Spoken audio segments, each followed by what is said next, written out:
वेद बिहारी मदन गोपाल गुरु गंगेश्वर दीन दयाल। छोटा ऑफिसर होता है भारत में, उसको बोलते हैं तलाटी पटवारी।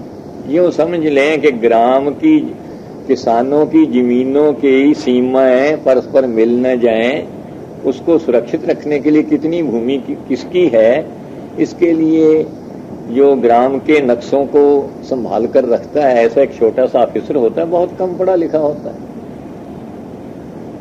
मैं गया गांव में, उसने पूछा, स्वामी जी आप कोई शास्त्र का प्रमाण न दें। मैं शास्त्र प्रमाण को नहीं मानता। क्रिश्चियन बंधु आते हैं, वो अपने बाइबल के प्रमाणों से मसीह की महिमा बतला जाते हैं, कुरान के आधार पर मोहम्मद साहब की महिमा, और आप लोग आते हैं श्रीमद् भागवत महाभारत रामायण के आधार पर रामकृष्ण की महिमा। मुझे तो आप कोई अनुभव के द्वारा ये बतला दें कि सर्व धर्मों में सर्वधर्म मौलिक धर्म क्या है।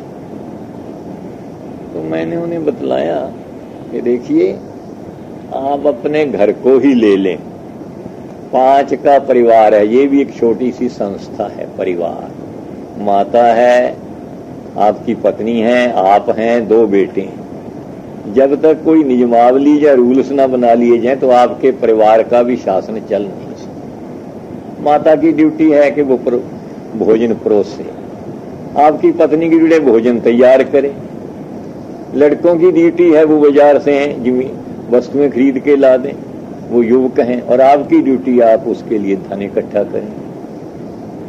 तो जब एक छोटा सा परिवार भी बगैर नियमावली के नहीं चल सकता, आजकल बहुत सी संस्थाओं के जन्म होने से पहले उनकी नियमावलियां बन जाती हैं, और कितनी संस्थाएं तो बनकर भी खत्म भी हो गई, पर उनकी नियमावलियां हैं। इतनी बड़ी जो सृष्टि है, जिसके पहले प्राणी 2.25 अब्ज मेंबर माने जाते थे, अब तो बहुत आगे संख्या बढ़ गई है, 3.25 अब्ज या 4 अब्ज के लगभग पहुंचने वाली है।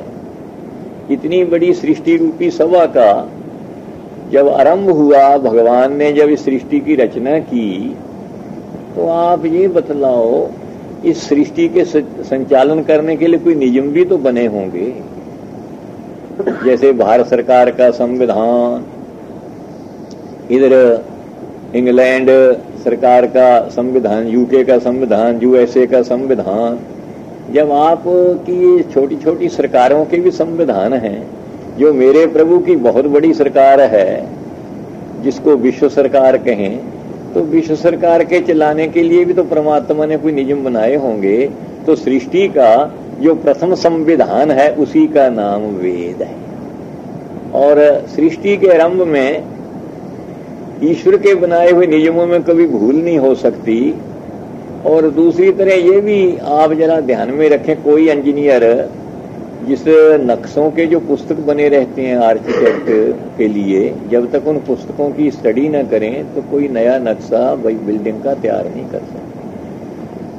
परमात्मा ने सृष्टि सर्जन के लिए जिस ब्रह्मा की ड्यूटी की, जब ब्रह्मा सृष्टि सर्जन करने लगे तो वो देखने लगे सृष्टि पहले कैसे बनी, आगे को कैसी बनाई जाए, कहाँ कितने लोग बनाए जाएं, किसको कहाँ रखा जाए, ये सब जानने के लिए किसी की जरूरत है पुस्तक की।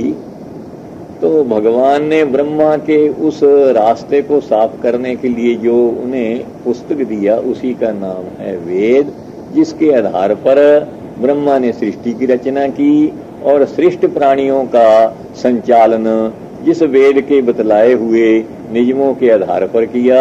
इसीलिए श्वेताश्तर उपनिषद में लिखा है, जो ब्रह्मांडं विदधाति पूर्वम यो वै वेदांश्च प्रहणोति तस्मै। जो ब्रह्मा को पैदा करता है और फिर सृष्टि की रचना का ज्ञान कराने के लिए, सृष्ट प्राणियों का संचालन करने के लिए जिस ब्रह्मा को वेद देता है, ऐसा हमारी उपनिषद श्वेताश्तर में लेख आता है।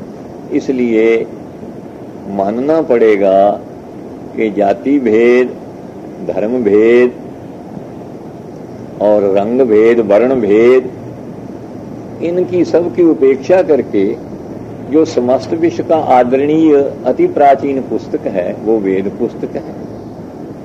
ये पीछे की जो हमारी दीवारें भेद की खड़ी हो गई हैं द्वैत की, ये द्वैत दीवारों के कारण ही आजकल जातियों में देशों में झगड़े हो रहे हैं। अगर हम आदि भगवान की जो शिक्षा वेद है उस पर आ जाएं तो ये झगड़े शांत हो सकते हैं। कारण क्या, स्वार्थी आदमी अपना ही पेट भरता है, कभी अपने परिवार की ओर नहीं देगा। परिवार सेवक परिवार की रक्षा के लिए जाति और देश को भी धोखा दे सकता है। जाति सेवक यद्यपि अपनी जाति का कल्याण करता है पर अन्य जाति की उसके द्वारा बहुत सी क्षति हो जाती है। जैसे हमारे देश में मुस्लिम जाति के सेवक जिना थे, उनके कारण ही देश के दो टुकड़े हुए, हिंदुस्तान और पाकिस्तान। इसी तरह जो देशभक्त है, यद्यपि राष्ट्रभक्ति बड़ी पवित्र वस्तु है पर देशभक्तों में भी ये भेद बना रहता है। इंग्लैंड मेरा है, जर्मन मेरा है। इसी के कारण हिटलर, चर्चिल और उस समय के स्टालिन वगैरह सज्जनों में ऐसा युद्ध ठन गया कि रक्त की नदियां बह गई। हमारा वेद तो न देश, जाति, परिवार और व्यक्ति सब स्वार्थों को छोड़कर एक परोपकार की दृष्टि से विश्वबंधुता के नाते यही कहता है, अयं निजय परोवेति गणना लघु चेतसा।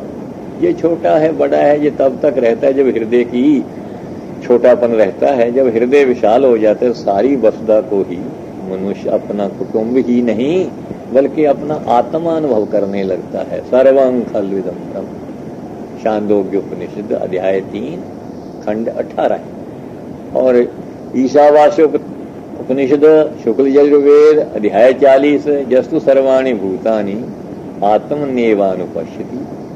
जो सब प्राणियों का अपने में दर्शन करता है, जिसको विश्वात्म दर्शन हो गया है, ये सारा विश्व मेरा ही आत्मा, अपने में सब प्राणियों को, सब प्राणियों में अपने को जो अनुभव करता है, उस विश्वात्मादर्शी प्राणी को किसी से घृणा नहीं होती और किसी के भय से वो अपनी रक्षा की चेष्टा नहीं करता। ये जो विश्वात्म दर्शन है या ब्रह्मांड की सेवा का जीवन व्रत बना लेना या ब्रह्मांड को ही अपना कुटुंब समझ लेना, ये वेद भगवान की शिक्षा है। अगर इस पर हम चलें तो कभी हमारे परस्पर झगड़े न होंगे, सारा ही